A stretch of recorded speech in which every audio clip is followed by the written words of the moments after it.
అరాచకం అంటూ తాలిబాన్ను మరిపించే చర్యలు.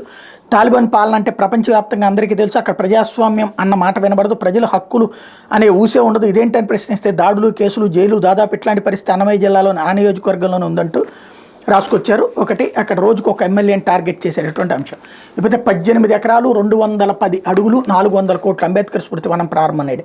ఈ విషయాన్ని అభినందిస్తాను. ఎందుకంటే ఒక వార్తన కనీసం బ్యాక్ పేజీలోనన్నా వివరాలు రాసుకొచ్చారు. స్మృతివనం విస్తీర్ణం 18 ఎకరాలు, విగ్రహం 125 అడుగులు, పీఠం 85 అడుగులు, వ్యయం 400 కోట్లు పైగానే.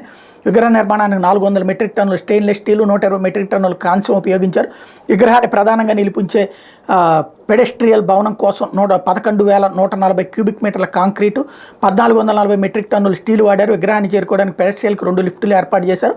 తెలంగాణలో అంబేద్కర్ విగ్రహాన్ని ఏర్పాటు చేసిన కేవీపీ ప్రాజెక్ట్స్ ప్రైవేట్ లిమిటెడ్ సంస్థ విజయవాడ అంబేద్కర్ విగ్రహం పనులు కూడా చేపట్టింది అన్నటువంటి వార్తని ఇక్కడ హైలైట్ చేశారు. లేకపోతే